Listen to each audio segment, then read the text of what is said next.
धीमी भक्ति म्यूजिक शुरू। बहुत समय पहले जब इस धरती पर अधर्म अपने चरम पर था, हर दिशा में पाप, अत्याचार और भय का अंधेरा छाया हुआ था। लोग भगवान को पुकारते थे, लेकिन कोई उनकी मदद के लिए नहीं आ रहा था।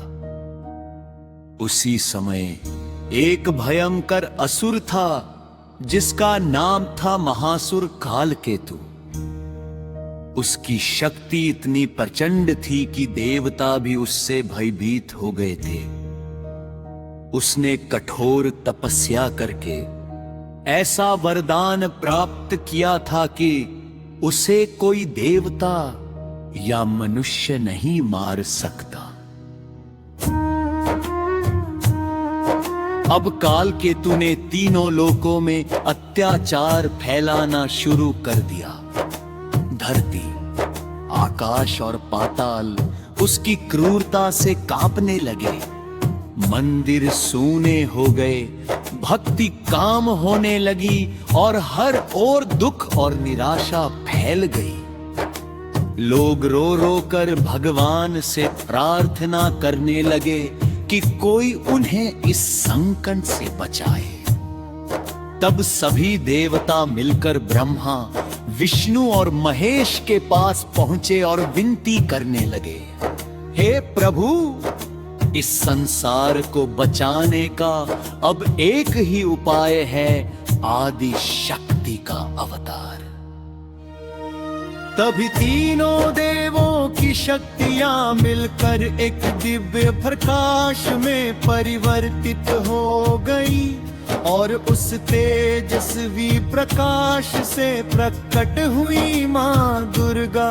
उनका तेज इतना अद्भुत था कि चारों ओर प्रकाश फैल गया और अंधकार दूर हो गया। मां दुर्गा ने अपने 9 रूपों में प्रकट होकर अधर्म का नाश करने का संकल्प लिया।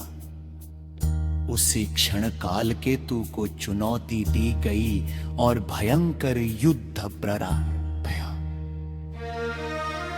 पहले दिन मां शैलपुत्री के रूप में प्रकट हुई और असुरों का संहार किया। दूसरे दिन मां ब्रह्मचारिणी ने तप और शक्ति से दुश्मनों को कमजोर किया। तीसरे दिन मां चंद्रधरकारी अपने दिव्य स्वर से असुरों के हृदय में भय उत्पन्न किया। इसी प्रकार चौथे दिन मां कुष्मांडा, 5वें दिन मां स्कंद माता, 6ठे दिन मां कात्यायनी, 7वें दिन मां कालरात्रि, 8वें दिन मां महागौरी और 9वें दिन मां सिद्धिदात्री के रूप में प्रकट होकर हर दिन एक नई शक्ति से असुरों का विनाश करती रही। हर दिन युद्ध और भी भयंकर होता गया, लेकिन मां दुर्गा की शक्ति के सामने कालकेतु कमजोर पड़ता गया। अंततः 9वें दिन मां दुर्गा अपने सिंह पर सवार होकर युद्ध भूमि में उतरी और कालकेतु के साथ अंतिम युद्ध हुआ। कालकेतु ने अपनी सारी शक्ति लगा दी, लेकिन मां दुर्गा के एक प्रहार से उसका अंत हो गया। जैसे ही कालकेतु का अंत हुआ,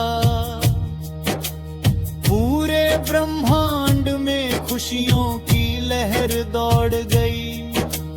देवताओं ने पुष्प वर्षा की और चारों ओर जय माता दी की गूंज फैल गई।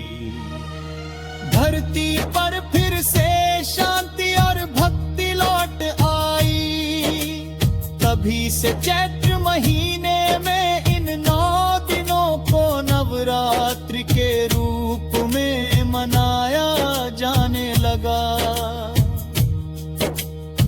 यह केवल एक त्योहार नहीं बल्कि एक गहरा संदेश है कि अच्छाई हमेशा बुराई पर विजय प्राप्त करती है।